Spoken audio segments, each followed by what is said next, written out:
In a world built on trust, one lie was all it took to tear his life apart. His story began not with a bang, but with the silent crack of a soul etched onto a face hardened by despair. This was a man who had once known joy.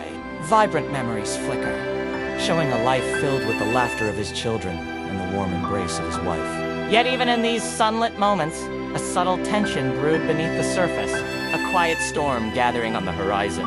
That storm was unleashed through a web of deceit, spun with whispered lies over crackling phone lines and sealed in shadowy back. It was a conspiracy orchestrated by a manipulative mother, and it culminated in a moment of shattering betrayal. The world dissolved into a nightmare of flashing police sirens and the cold, stark image of an accusing hand. His own children watched, their faces pale with fear, as his world was ripped away. The clang of prison bars became his new reality, a gritty, unforgiving world where he was left injured, his spirit beginning to fray under the crushing weight of injustice.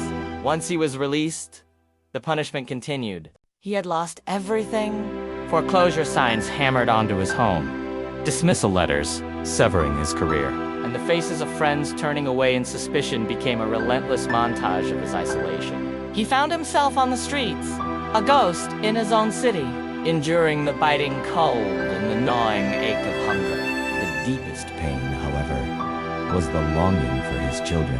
He would clutch their faded photographs, his tears blurring their smiling faces as he watched other families from a distance. Forever separated by a playground he could never cross. Legal documents and court orders formed an invisible barrier, a cruel restriction that kept him from the only thing that mattered. He hit rock bottom, collapsing under the weight of it all. A man utterly broken by a world that had turned against him.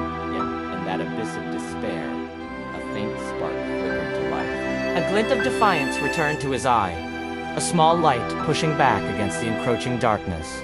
He found a new weapon in the quiet solitude of prayer, kneeling in the shadows with his hands clasped, fighting a spiritual battle for his own soul. A quiet resolve settled upon him, hardening his features, not with despair, but with an unbreakable will to keep fighting for the truth.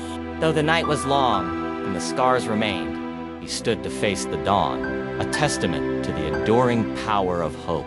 He remained battered against the harsh cityscape, but he was not broken, his gaze fixed on the faint, distant sunrise that promised a new day.